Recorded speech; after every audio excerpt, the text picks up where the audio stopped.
Welcome to Political Beatdown. I'm Ben Meiselas, joined with Michael Cohen, co-host with the mostest.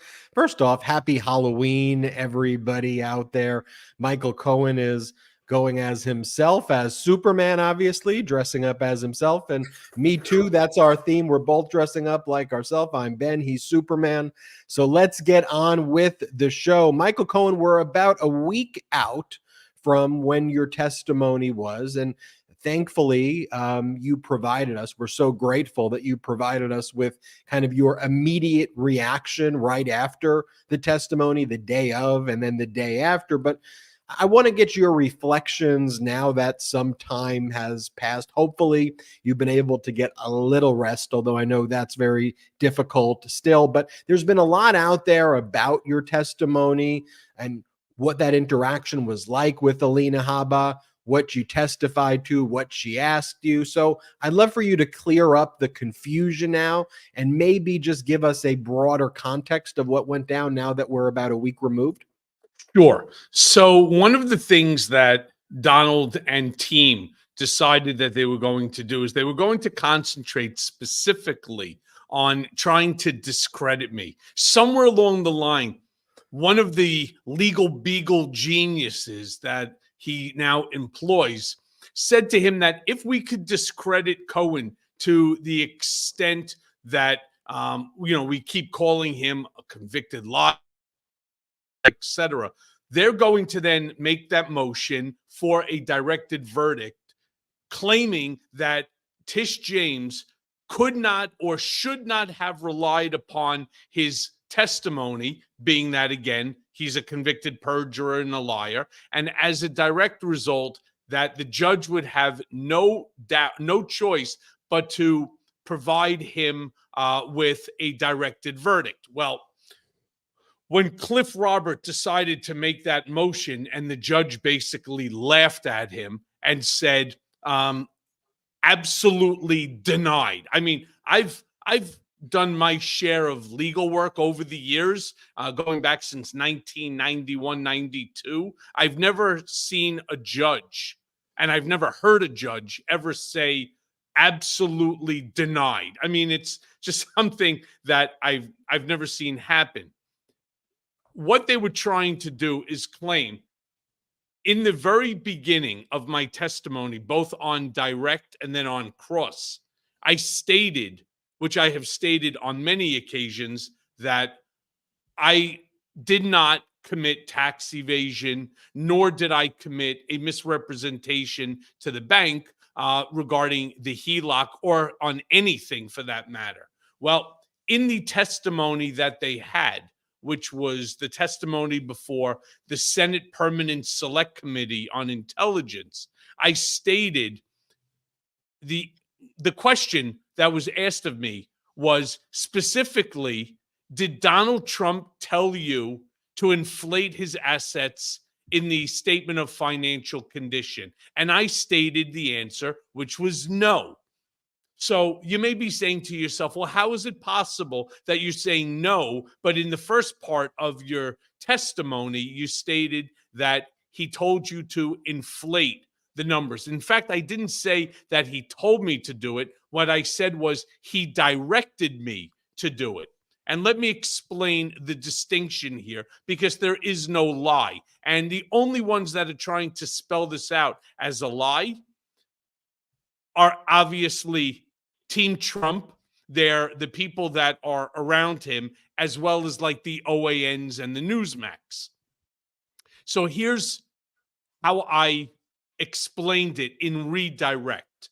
Donald Trump speaks like a mob boss, meaning, and I've been saying this forever, he did not specifically state that I should inflate the assets. What he said was, I'm not worth $5 billion. I'm actually worth 6. In fact, it's probably more than that. It's probably 7. It may even be 8. And then he would direct Alan and I to go back to Alan's office, where we were tasked with reverse engineering the numbers into what number that he wanted. So my answer to the Senate Permanent Select Committee is actually factually and correct, which is I was not specifically told by Donald to go inflate it. Again, he speaks like a mob boss. He nevertheless directed me to go, along with Alan, to the back, to Alan's office, figure out how to reverse engineer the number into the number that he wanted, or as close to it as we can get, and then to return to him, show it to him for sign off. That's the difference. So when he came walking out like, the Mandarin Mussolini just, conquered Rome, with his hands up in the air, we just won the case. But the judge, being who the judge is, and being that he is a Trump hater, et cetera, that didn't work. He did not win the case. In fact, the only person who actually perjured themselves that day happened to have been Donald himself. Think about it. So I'm on the stand for 8 hours each day, right? The 2 days I was on the stand. And everything that I said, I answered every question, and I answered it honestly and truthfully. So Trump comes out, makes a statement. Of course, the statement goes right back to what he always does. He attacks the judge, and he attacks the judge's law clerk, which is the most ridiculous thing, in the fact that the gag order that Judge Engoron placed on him was so specific. Do not talk about my staff. Engoron doesn't care if Trump talks about him.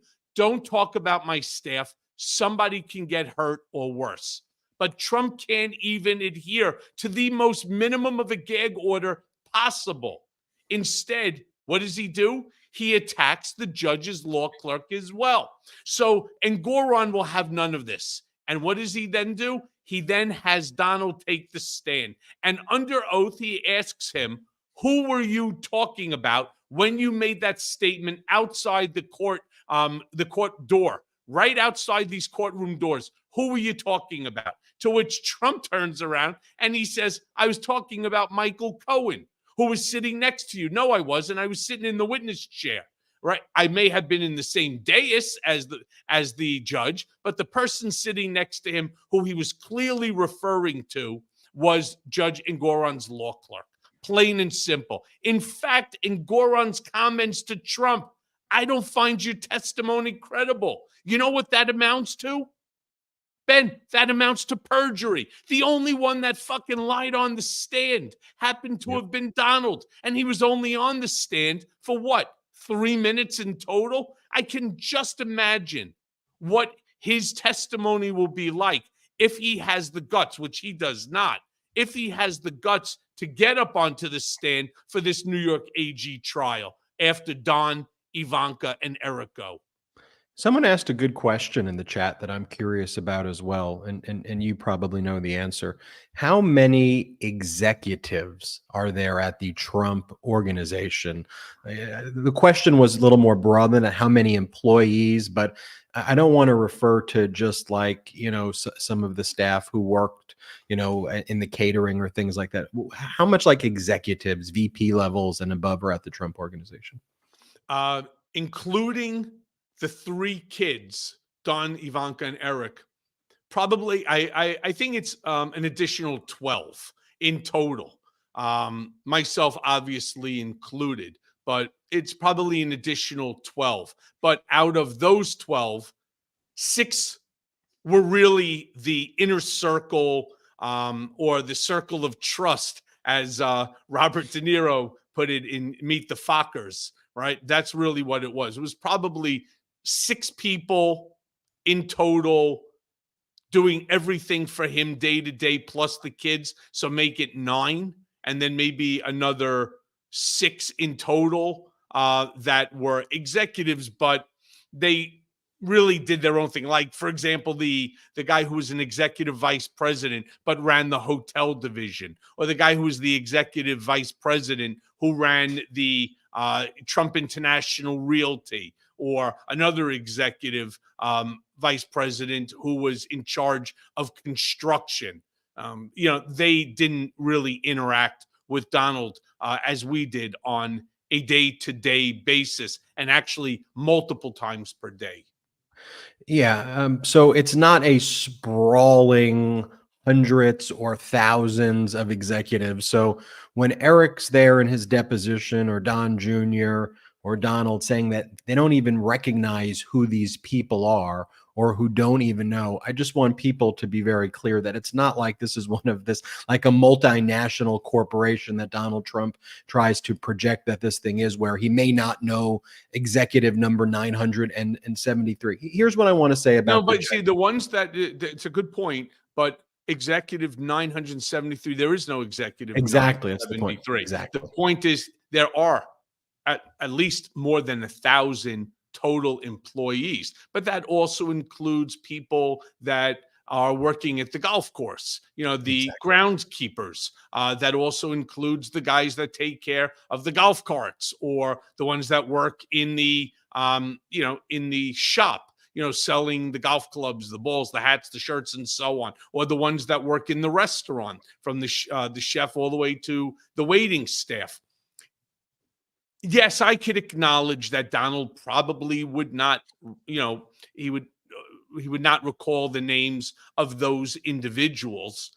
However, the core group, even Yeah. like when he says, he doesn't know Eric, I think even acknowledged in the deposition that he didn't know what Alan Weisselberg's exact role or title was. And I sat there and I scratched my head, and I was saying to myself, wow. I mean, if anybody wants to grab a perjury charge, it's clearly Eric. You don't know who the CFO is? A guy that's been around longer than you've been on this earth? Are you joking me? Right? The guy that's been with your father since day number one of the creation of the Trump org, given to him by Fred Trump, because Alan originally worked for Fred as a bookkeeper, in order to keep his eye on the money that Fred was loaning to Donald. So the fact that Eric can make a statement he doesn't know who Alan Weisselberg is, or I should really say what his exact role was, is comical, considering for at least the last 4 or 5 years, Eric and Don have been running the company. So you don't know that the guy you have to go to, the guy who controls every single aspect as it relates to the finances of that company, is Alan Weisselberg, and what his role is? Come on. That's why this week you're going to have Don Jr., Eric testify. I wanted to give all our brigaders the framework right there about how big the Trump organization is, how many executives they are, so we could be discerning when these lies are made. And here's the thing. As much as I want Donald Trump to be held accountable, I don't want there to be a Trump hating judge who is over any of his cases. I want a judge who follows the law. And Judge Engoron is not a Trump hating judge. When you ask New Yorkers about Judge Engoron, litigants go before him all the time. He's known as a little quirky, but very fair. He has no bias or favor to one side, plaintiffs or business or anything like that. He's someone who cares about the law. And that is all I want. I want someone who, and when he has the role, or when she or they have the role of the trier of fact, that they are able to look through the evidence and focus on the evidence and remove emotion. And when they're ruling on the law, to do the same thing and apply the law. And that's what Judge Engoron is doing. And here's the thing. With all of the tough guy acts that Eric and Don Jr. and Donald Trump do when they are out on the media, and here's what I always say to the MAGA supporters. Okay, then why don't they act like that when they're under oath? So if that is something they truly believe, because they're telling you on a validator, one of the media networks that you look to, just answer this. Why do they become a different person when they're testifying under oath or say very different things? Let me show you this clip. This is Eric Trump's deposition. I'll show a small portion of it. But in this clip, Eric Trump continues to basically say he doesn't know anybody. And this is a preview of what's going to happen this week when he testifies. I want to get your reaction to it, Michael Cohen. But one of the things that he says is when he's asked about Cushman and Wakefield, and by the way, for anyone out there who knows real estate, you know what Cushman and Wakefield is. Cushman and Wakefield, unlike the Trump organization, is actually a multinational billion-dollar organization with offices across the world. I think in 2022, they did over $10 billion in revenue. And Cushman and Wakefield served as the appraisers on various properties at the Trump organization, while Eric was the one leading the Trump organization, purportedly. And the person from Cushman and Wakefield was somebody named David McArdle. And Eric Trump is asked about Cushman and Wakefield and the lawyers who were responsible for a major piece of the portfolio that he was supposed to oversee. And watch how Eric fumbles this, and he's trying to almost figure out the Rubik's Cube of lies that he and his family created, and he kind of just freezes. Watch this. And do you recognize the name David McArdle?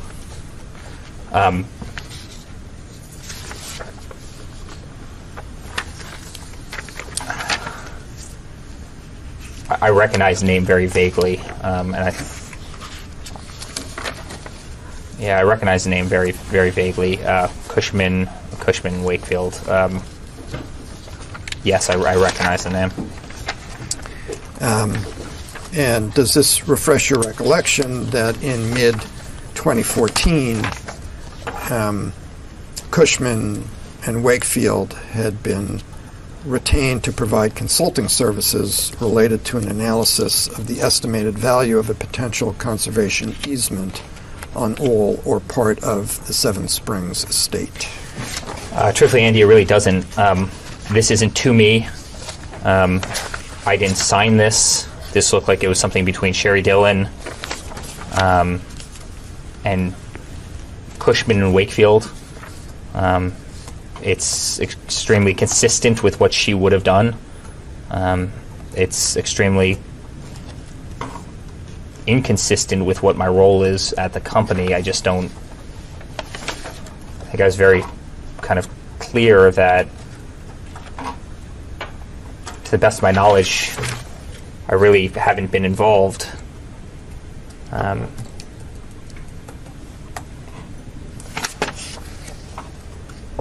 In appraisal work on this property. Well, are you saying that this engagement could have happened without your knowledge and approval? I'm just saying I don't remember this. I'm not on here. I never signed this document. I just don't seem to recall anything about this. I pour concrete. I operate properties. I don't focus on appraisals between a law firm and Cushman. This is just not. It's not what I do in my day-to-day responsibilities. And I hardly recognize the name. So Judge Engoron looks at that, right? Judge Engoron sees the evidence. It's not a Trump-hating thing. Engoron looks at that and goes, that's not credible right there. You're supposed to be the leader of this organization, Cohen. But instead, he pours concrete. Could you imagine? I mean, that's going to be his out. It's not my day-to-day responsibility. Okay, listen, numbnut. It's very simple here. Your day-to-day operation when Daddy became president was you and Don Jr. became the trustees of the Trump organization, handling the day-to-day operation of the company with Alan Weisselberg as the executor.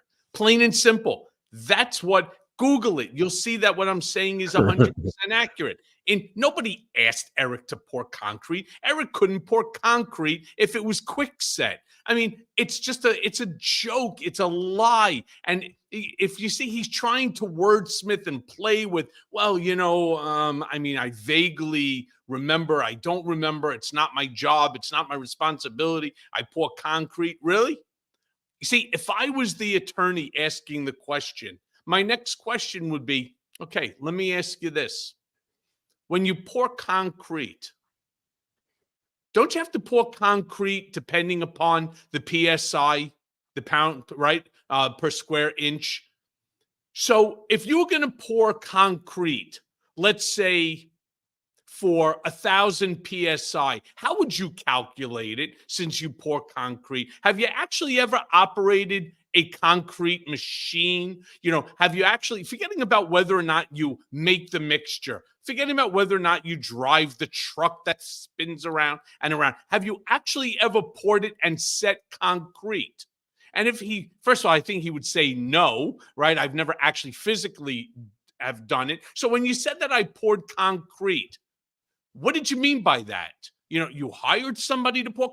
Can we just be specific? And that's the problem. Nobody's really holding them to account. My lawyers did in the deposition that we took of Eric as well. And that goes back to the, to the Trump organization failing to pay the legal fees. I mean, the same thing. He didn't know what Alan Weisselberg's role was. He didn't know who would sign off on this, that, or the other thing. It just, again, they lie, all of them, with such impunity.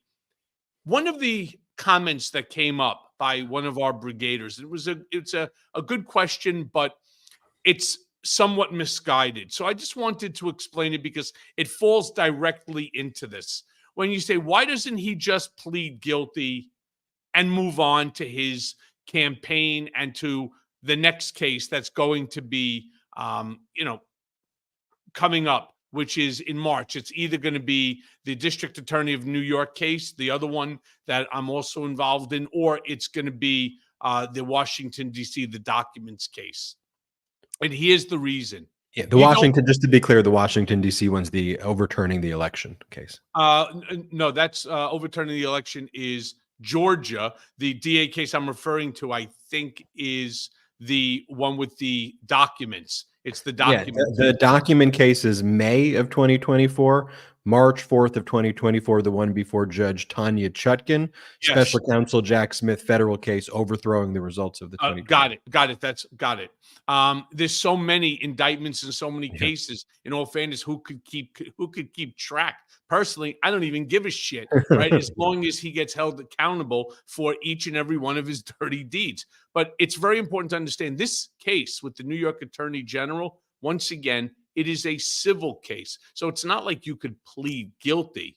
The only thing you can do is sit down with Tish James and her team of prosecutors and come up with an amount that you would be willing to sign off on, and that government, that the New York Attorney General would be willing to sign off on. Clearly, you all understand that that's never going to happen with Donald, because whether it's 250, 500, or 700 million, any amount such as this will ultimately cause a disgorgement of assets to the extent that he's going to lose the bulk of his assets, if not all of his assets, in New York. And the way I explain that, which would have been nice if somebody asked me that question onto it, what happens? Well, the sad part for Donald is that his basis is so low in these assets that when they get sold, when they're disgorged and sold off by the receiver, he still has a taxable consequence on it. And since they are New York assets, and at the time Donald was a New York resident, who knows how they're going to calculate the tax base on it? Is it going to be, based off of just, say, Florida, which is where you have just federal, or is it going to be where, you have New York, which is city, state, and federal? I suspect it'll be city, state, and federal. Not only city, state, and federal, but with the disgorgement, there's also going to be penalties plus interest. And that interest runs at like 2% a month compounded. So even if it is 250 with just the additional penalties, fines, and so on, you're probably looking at double the amount, or at least 400 million. it's just not a number that Trump has in available equity in the assets while simultaneously paying the tax bill onto each and every one of those assets. So, as my grandmother and grandpa would say, the guy is really of gechachte tsuris, which means he's got a lot of trouble. And that's why he can't invoke his Fifth Amendment right against self-incrimination anymore, which is why he answered questions at a deposition after first invoking the Fifth, because in a civil case, it's an adverse inference if you invoke your Fifth Amendment rights, meaning that the prosecutors, unlike in a criminal case where you can't do this, in a civil case, New York Attorney General Letitia James could tell the judge, look, the reason that they invoke the Fifth is because they're covering up for the fact that if they answered the question, they would be admitting that they are liable, and you, judge, or if there was a jury, you, jury, can make the inference of liability here, and it would be an automatic finding of liability. So that's the bind that these Trump and Trump kids are in, and this is really the first time in recent memory where there's a case that will hold them accountable, where they actually have to testify. Because in the criminal cases, they're not going to testify. They're going to invoke the Fifth, because special counsel Jack Smith could not say, you see, the reason, ladies and gentlemen of the jury, that they are not testifying is because they know they're guilty. And you could do that in a civil case. I want to show you here, though, Don Jr. from his deposition. You saw Eric. Here is Don Jr. And here, Don Genius Jr. number 2. And Don Jr. thinks that the lawyer questioning him is flirting with him, whereas she's just amazed at how dumb he is. Watch this. Do you have any familiarity with an acronym GAP, G-A-A-P? Generally accepted accounting principles, yes. Okay. How did you become familiar with that acronym? Probably in Accounting 101 at Wharton. Okay.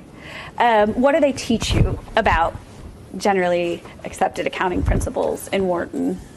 Well, I'm not an accountant, but that they are generally accepted. Anything else? That's pretty much what I remember from Accounting 101. So. Have you told me everything you know about GAP? Basically. I'm sure I could come up with some creative stuff to kill time, but I'd be doing neither of us a favor in terms of educating ourselves. All right. Well, let's see if Donald Trump knows about generally accepted accounting principles, because he had to sign off, and he did sign off, and the Trump organization signed off that their statement of financial conditions conform to generally accepted accounting principles. So, Don Trump, do you know about GAAP? Play this clip. To meet your obligation here of presenting the information in accordance with GAAP, was Alan Weisselberg responsible for that? Object to the form. I would say yes. Okay, what about you, Alan Weisselberg? So Donald Trump is saying that you are responsible for the obligation of certifying the statement of financial conditions are consistent with GAAP. We heard from Don Jr. that he doesn't know what GAAP is, other than he heard the term in a business class when he went to Wharton. He wanted to throw that out there. And we know from Eric Trump that he just pours concrete. So clearly, the chief financial officer of the Trump organization will know about GAAP, right? Because that's what they're certifying to. When Donald Trump holds those press conferences outside the court and says, we have this clause and that clause and that clause. All right, let's just hear what your CFO has to say. Play this clip. If I said the phrase GAP, G-A-A-P, are you familiar with that acronym? I've heard of that, yes. Okay. Tell me everything you know about GAAP. What is GAAP? Generally accepted accounting principles. I don't know what's in GAAP. I never took the CPA exam. Okay. And never studied for it. So I don't know all the various components of what GAAP is. Are there any components you know about what GAAP is? Not really. Okay. No. So here's what I despise. You know what GAAP really stands for, Ben? It's generally acknowledged assholes present. All right? Because that's really what they are. I mean, I don't know this one. This one doesn't know that one. I'm the CFO, but I'm not an accountant, which he's not. He never took the CPA. He's a bookkeeper. And so, but, look, he's not supposed to. In all fairness, he's not supposed to know the specifics. That's why you had Maisers. But you would think after 50 years of doing this, that there are things that, are improper and so on. So Donald doesn't know it. Don Jr., who, and I've said this many times, is truly the brightest of the three children. And I know everyone's like, no, it's Ivanka. No, it's not. Don is actually inherently the brightest of them all. I bet you Ivanka wouldn't be able to tell you even what GAP stood for. But putting all that aside, Don, and again, I'm not saying it to disparage Ivanka or Eric and so on, but Don happens to be innately the brightest of the three of them. So that should just go to show you that this gene pool is far from the gene pool that, that they want to portray themselves as. And let me gently push back here, though, against one thing that you said, though. There's no requirement that your chief financial officer of a multinational corporation be a certified public accountant, be a CPA. However, if you are running purportedly a successful, sprawling, multinational, complex corporation, that is something that you would think would be a skill that could be beneficial to a multinational corporation, to have a chief financial officer who's more than just a bookkeeper. And here's the thing that I say also with MAGA. It's the same thing like when it comes to who heads the Judiciary Committee in the House of Representatives. Sure, someone who is not a licensed lawyer could technically become the head of the Judiciary Committee. Jim Jordan, who never took or passed a bar exam, doesn't make him, or doesn't, well, for him it does, but for others, the fact that you're not a licensed lawyer, I don't think that just because you're a licensed lawyer means that you have some, wow, incredible intelligence. I just think that for the person who heads the Judiciary Committee, the same way the type of person who heads a multinational corporation as a CFO, I want you to be a CPA. Judiciary Committee, I want you to be a licensed lawyer. So when we talk about MAGA, it is this fascism meets idiocracy and kind of lies, and also just inherently unqualified people. And it goes back to what we said earlier in this program, which is it's not that we just that I arbitrarily like despise a person or this or that. I despise being lied to. That's what I despise. And then being gaslighted by the people who are lying to me. And that's what we're here to do at Political Beatdown, which is to expose that, to call that out, and to make it clear with facts and evidence. We've got a lot more show, and I want to thank everybody who joined our Patreon Zoom chat this morning. It was great. I hope everybody enjoyed getting to meet Michael Cohen, getting to ask questions of Michael Cohen. We'll be doing another one this month. Also, we've posted the full live Zoom meeting on the Patreon. So if you're not a member and you want to watch, I mean, it got pretty intimate. I'm not going to lie. Like, it got pretty into, you got asked some tough questions, Michael Cohen, in there, and you answered them all. And you spent a lot of time answering them. So go to patreon.com/political beatdown. patreon.com/political beatdown. You can direct message Michael Cohen on there. You can get access to our exclusive after show content, and you can join us on our Zoom once a month. And we've posted now that Zoom where you can see it in case you missed it. So, and for all of those people who attended today's Zoom meeting or who are part of the Patreon, please, if you can, put in the comments below if you think it is worth it, in case there are people who are on the fence of should I join this or should I not join this. We're very confident that we spend a lot of time curating really good content there. So once again, it's patreon.com/political beatdown. We've got a lot more to discuss. I want you some of this footage from Donald Trump's speeches that he gave in the past 72 hours in Sioux City and Vegas, some horrific stuff there. Then I want to talk about President Biden, 4.9% GDP growth, and yet legacy media doesn't talk about that and more after our first quick break. Did you know that your temperature at night can have one of the greatest impacts on your sleep quality?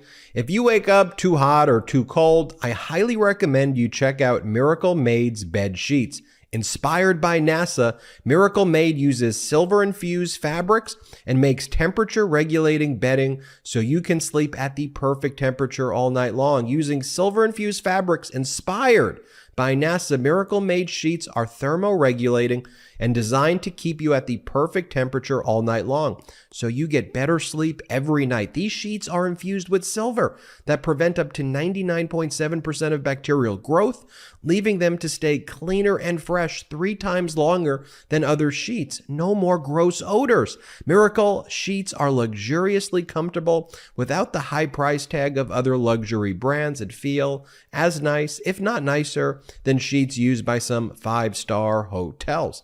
Miracle sheets are the perfect gift for your spouse, friends, or family. Who doesn't want better sleep and luxurious feeling bed sheets? And since these come with 3 free towels, you get 2 gifts in one, just in time for the holidays. Stop sleeping on bacteria. Bacteria can clog your pores, causing breakouts and acne. Sleep clean with Miracle. Go to trymiracle.com/beat to try it today or gift it to someone special this holiday season. And we've got a special deal for our live listeners. Save up to 40%. And if you use our promo BEAT, B-E-A-T, at checkout, you'll get 3 free towels and save an extra 20%. Miracle is so confident in their product, it's backed with a 30-day money-back guarantee. So if you aren't 100% satisfied, you'll get a full refund. That's great. Upgrade your sleep with Miracle Made. Go to trymiracle.com/beat and use the code BEAT to claim your free 3-piece towel set and save over 40%. Again, that's trymiracle, trymiracle.com/beat, B-E-A-T, to treat yourself, a friend, or loved one on this holiday season. We're brought to you today by Manscaped, who's taken a step up to bring your face the cleanest shave it's ever seen. So this season, no need to toil in trouble. Manscaped's all-new Handyman is the best way to get rid of that stubble. Featuring a compact design and next-gen skin-safe technology, the Handyman was designed to give you that smooth finish without the mess of a traditional shave. Get the sweetest treat this Halloween by going to manscaped.com and use code BEAT for 20% off plus free shipping. I truly love Manscaped's beard products, and it may be spooky season, but you don't want to go around scaring people with that scraggly beard. Give them something to look at with Manscaped's Handyman. With the Handyman skin-safe technology to help reduce nicks and cuts, you can finally feel confident when going for that close shave. For wet or dry use, feel free to bring this anywhere and everywhere. The compact design and airplane friendliness makes this the perfect travel tool for on the go. And for my wolfmen with a little more scruff, Manscaped's Beard Hedger Pro Kit has everything you need to tame your mane. This cordless trimmer has a rotary wheel that gives you 20 hair cutting lengths, all with one guard, so no more drawers full with extra add-ons collecting cobwebs. That's right, your Halloween costumes may take effort, but your beard grooming doesn't need to, when you can get 20 different beard lengths in just one guard. The Beard Hedger has a long-lasting battery, universal charging, and a strong motor. There's no trick with this treat. Manscaped has you covered. So get 20% off plus free shipping with code BEAT at manscaped.com. That's 20% off with free shipping at manscaped.com and use code BEAT. For a look as sweet as candy, get yourself the Handyman from Manscaped. Welcome back. Ben Meiselas here, joined by Michael Cohen. Want to give a shout out to all of our pro-democracy sponsors there. We greatly appreciate your support. And thank you to everybody who joined us on our Patreon meeting today. It was great to see you all on Zoom. I want to show you, Cohen, what went down in the past 72 hours or so at these Trump speeches.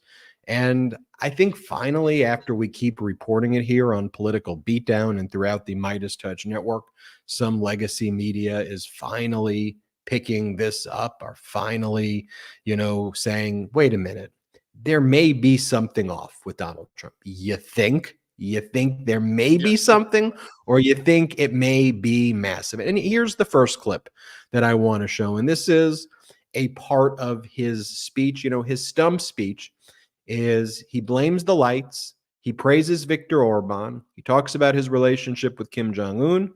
He attacks NATO.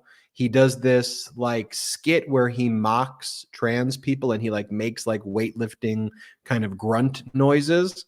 And then he says that he'll go after Biden if elected. And then that's basically the speech. And oftentimes he's short circuiting in the speech and he's getting things wrong or making a ton of mistakes. But let me just show you this, because as I said in a previous video, I said, no matter what the context is for what he's doing here, this should be disqualifying and make him unfit. The context makes it worse that he's mocking the way people are. But just this behavior, if you thought Bill Clinton, George W. Bush, Obama, Biden, McCain, or anybody would act this way, here, play this clip. And they're proud, they're clapping, they're going crazy. I can't do it, Mom. I can't. Boom. I mean, like, what? Like, it's just a If I'm small not thing. mistaken, didn't he forget even where he was? Didn't He say forgot. something? Yeah, he said he was like. Yeah, we'll get to that. He thought he was in South Dakota. He was in Iowa. He thought he was in Sioux Falls. He was in Sioux City. I mean, it's absurd. Here, let me show you this next clip, though. Here, he takes credit for ending Roe v. Wade. Here, play this clip. I will continue to protect innocent life. Look what we did with the Supreme Court. Here, this is where he forgets what city he's in. Here, play this clip. And a very big hello to a place where we've done very well, Sioux Falls. Thank you very much, Sioux Falls. And thank you.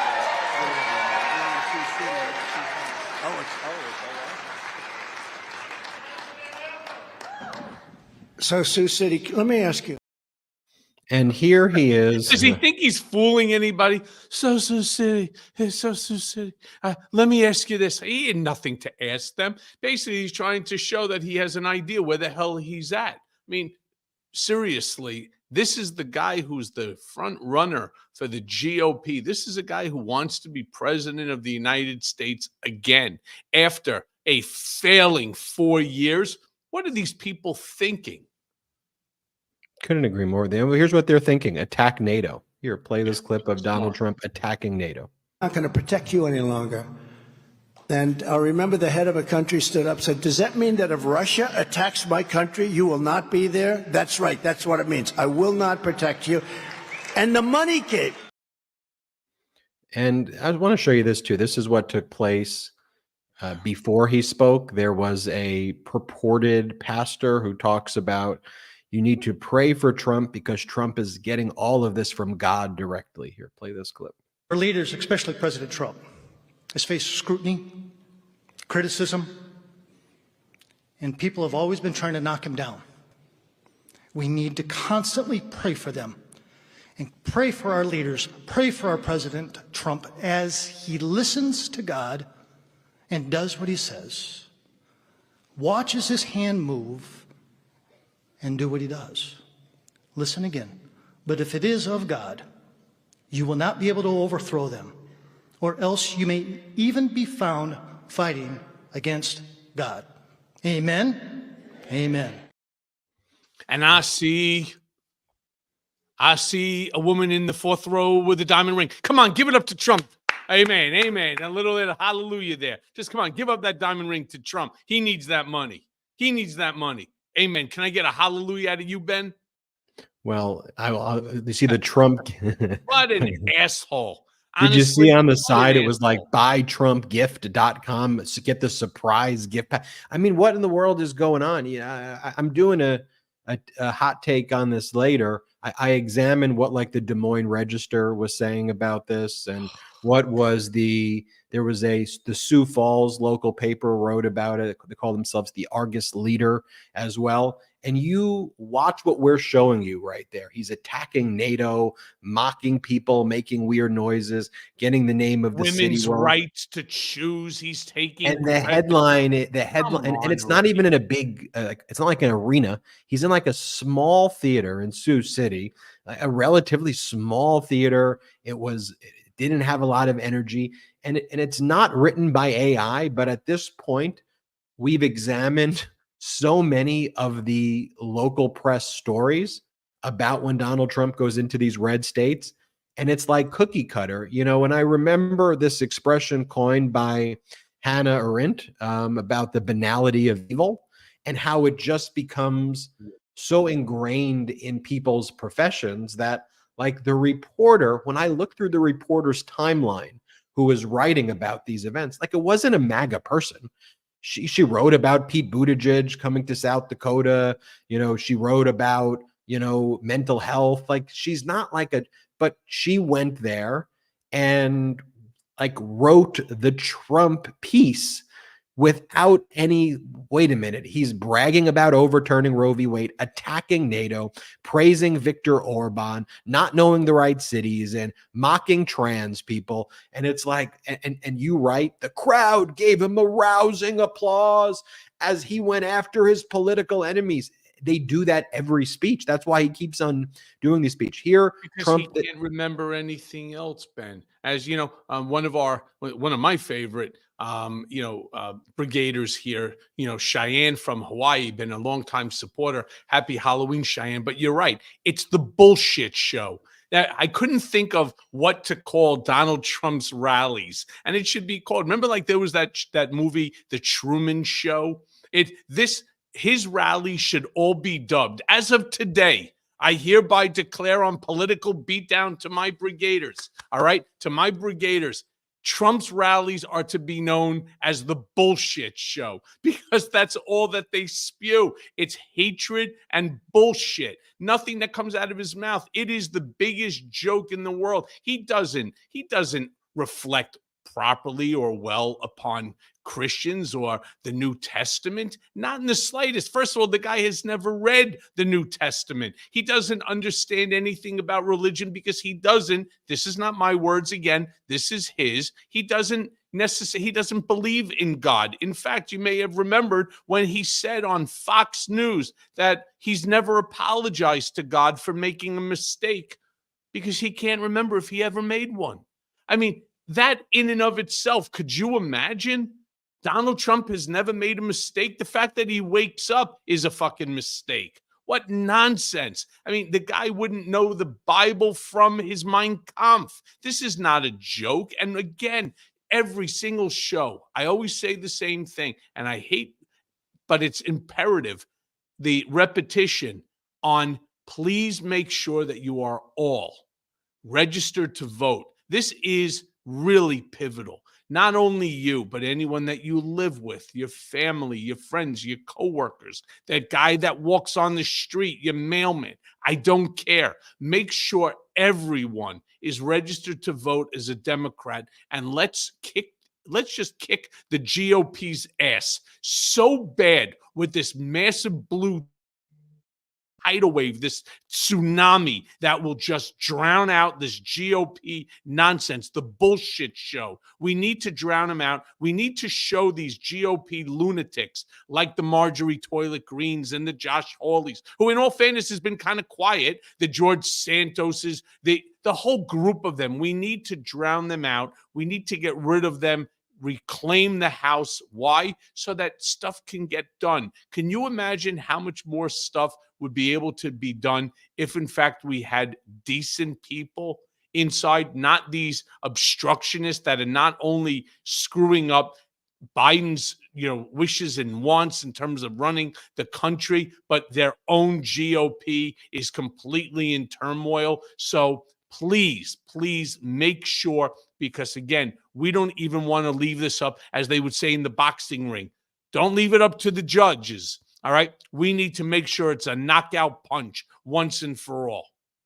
Yep. And here is Donald Trump. This was the speech he gave the day before the Sioux City speech, and this is part of his routine now, where he usually either yells at the lights, yells at the mic, yells at the staff. He blames something or someone on why his speech is terrible before, and it's kind of a crutch that he relies on.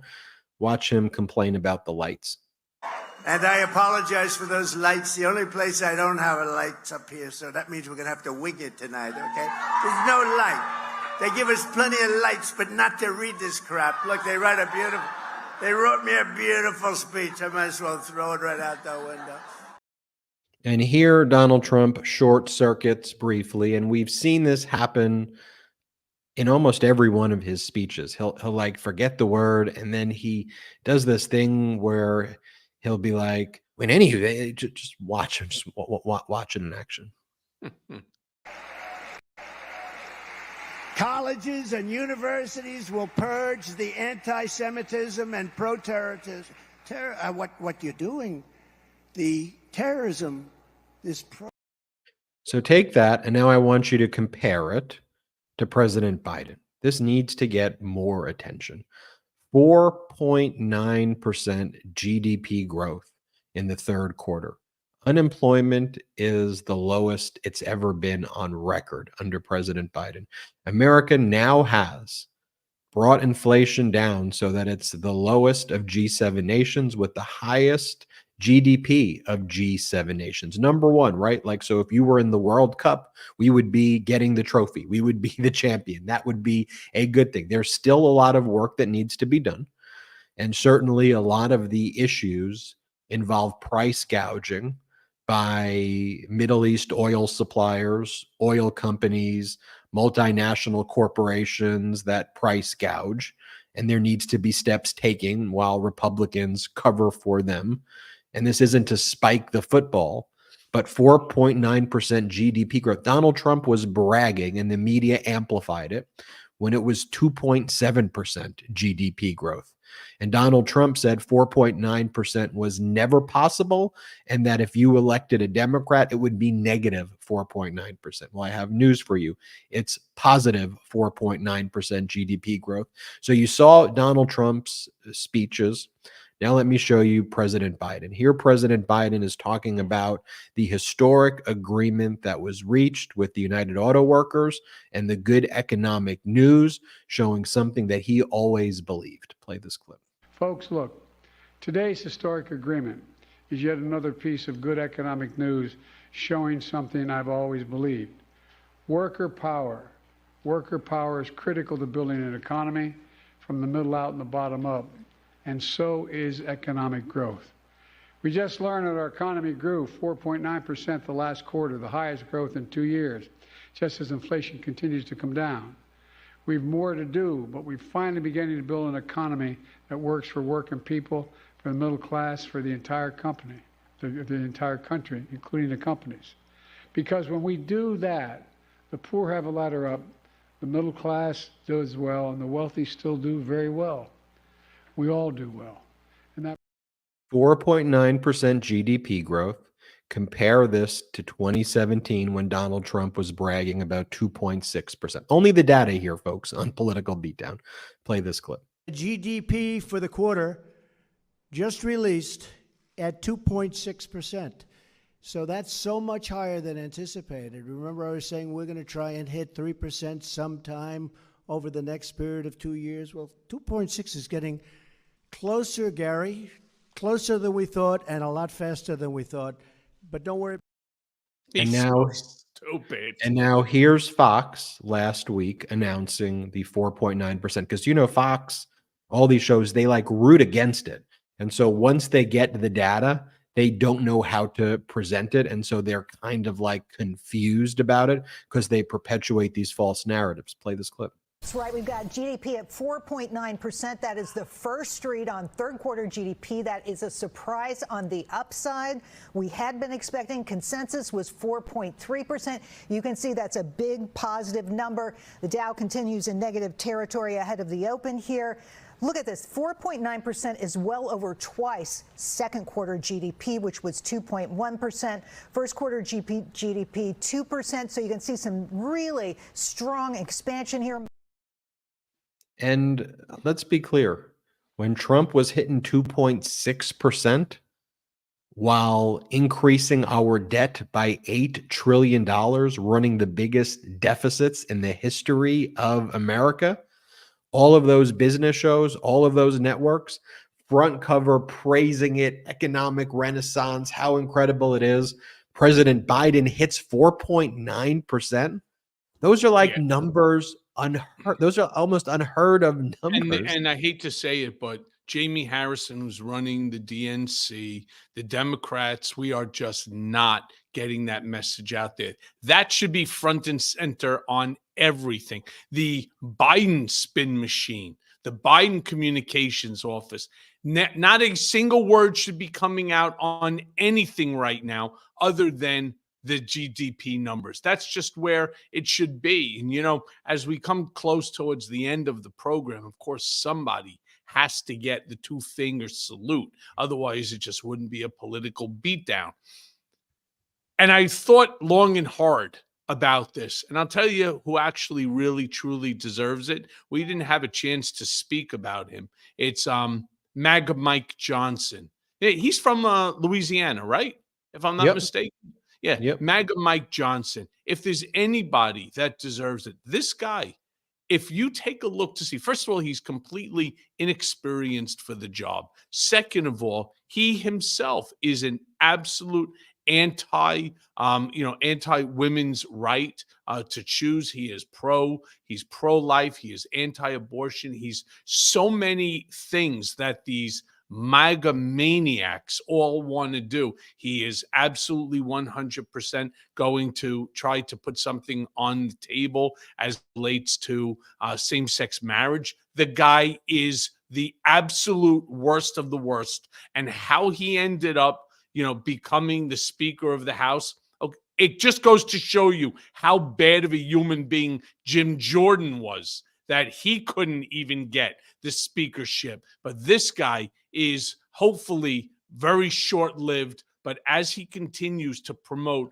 all of the things that have taken years and years in terms of, social justice and civil rights and everything that has been done over the course of the last 50 years, woman's right to choose. This guy is absolutely 100% committed to destroying it. And for that, MAGA Mike Johnson, all right, fuck you.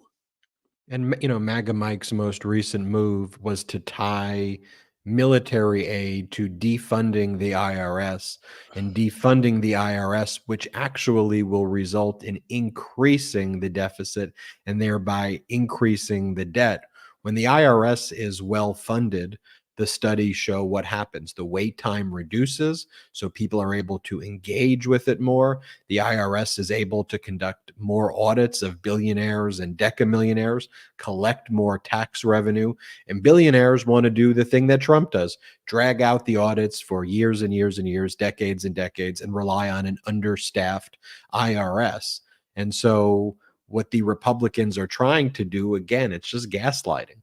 They want to act like they're decreasing the deficit and decreasing debt, but they're increasing it and increasing the debt, and then tying military aid to kind of a shtick, a gimmick. The whole world right now is upside down. Everybody's seeing that. We're involved in helping to support not one but two wars right now, and these wars are incredibly important to the national security of not just the United States of America, but to the world. It's to protect humanity. You can't allow a terrorist organization to decide to start taking hostages, some of whom are American, and you have our allies, citizens of ally nations. You can't allow this to happen. And my heart goes out, it really does, to the innocent people, right? Not just in Palestine. This is just horrible. When Hamas would care as much about their people as we all care about life, then this nonsense would stop. But the same is going on in Ukraine with Russia, where they're just attacking innocent civilians. Simply why? Well, because that's what Russia does. That's what Hamas does. It is the same group of terrible people that want to just it's like in the movie Batman, The Dark Knight Rises, where, they were explaining Bane, who's supposed to be sort of the epitome of evil and so on. Some people just want to see the world burn. And that's exactly what these people are. Something, Ben, you and I have had this conversation quite a bit. It's actually one of the reasons why I want to run for Congress. And I'm Really, I'm getting close to getting the wife to agree to it. And I'll tell you one of the reasons why. I have coming up on my podcast within the next couple of days, Harry Dunn, the police officer. He's contemplating on making a run for Congress as well. And we were talking about it the other day when I was booking him for Mea Culpa. And he was like, man, could you imagine the two of us as freshman congressmen? I'm like, freshman? My God, I'm old. I'm older than like 75% of them, right? Well, I shouldn't say that much. There's a lot of old son of a bitches there. But, could you imagine the two of us sitting there and just sort of bulldozing to get something passed for the benefit of the country? I mean, especially Harry Dunn is one incredibly decent guy. So, I'm getting close to it. And trust me, my brigaders, you will all be the first to know. That info will be broken right here on Political Beatdown. And my hope is that I'm going to start moving this thing forward now that I have some time before March, where I'm going to have to again testify in the Danny trial, the District Attorney of New York. So now is really the time. I would love to be sitting there and going head to head with the likes of like the Matt Gaetzes or even like this idiot MAGA Mike Johnson. I have no patience for that sort of stupidity. We've evolved as a society so much over the last 5 decades, with still so much more to go. But nevertheless, we've evolved, and now they're bringing us back into the dark ages. Bullshit. I'll say this too. And a lawyer early on in my career, a well-known lawyer, once told me, you really need to understand, Ben, the power of your pen as a lawyer and what that means. And that line had a profound impact on me, meaning that the legal documents I file, what I attach my name to, is ultimately a reflection of who I am, even if I'm just the advocate and just the lawyer. And I think right now the example is we shouldn't underestimate the power of the microphone and this platform and this community. And we work to make sure we're honoring this community and doing this community justice each and every day that you all created here on the Beatdown Brigade, spending painstaking time going through the facts, going through the evidence, assembling it, and putting this all together in a way that is evidence-based, is fact-based. Because really what I despise is not this political party or that political. I despise being lied to. I despise being gaslighted. That's what I despise, and what I yearn for in politics, in the halls of Congress, Michael Cohen, in the halls of the Senate, in positions of leadership and power and trust. I mean, there has to be a minimal threshold. There has to be kind of a floor of adult, mature, compassionate, normalcy-driven behavior as the floor. Yeah.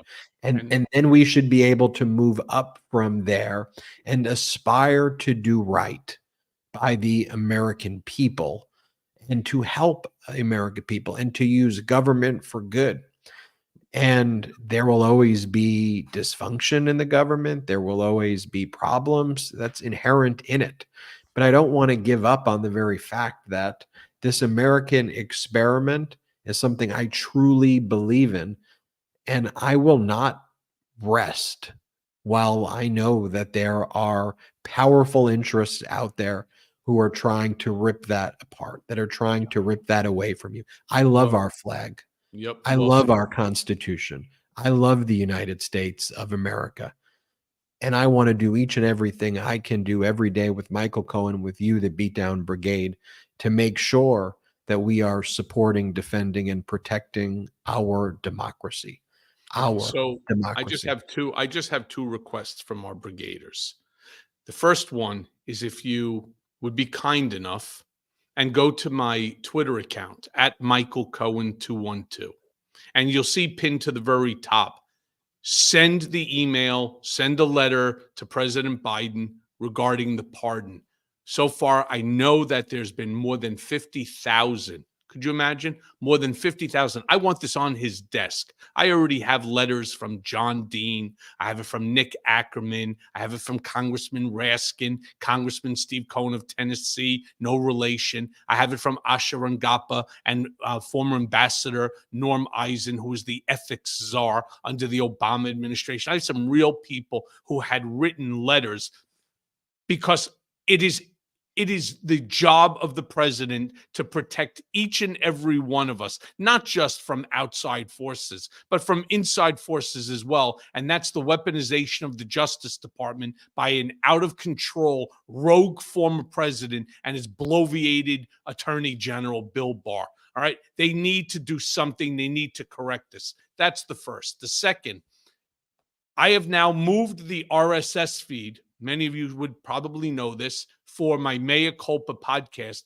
It is now going to be through the Midas Touch Network, which is a fantastic thing for me. And I hope it's equally fantastic for the network, where four of the top 50 podcasts in America are on this platform. And that says a lot, considering, as you all know, it is not a funded. We are not the MSNBCs, the Foxes, the Sirius, the various different companies that have billions of dollars that they throw at the advertising.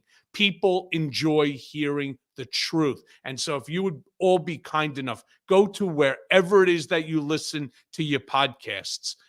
Whether it's on your Apple phone, there's a little blue square, or if you have it through Spotify, Anchor, Odyssey, wherever you have it, makes no difference.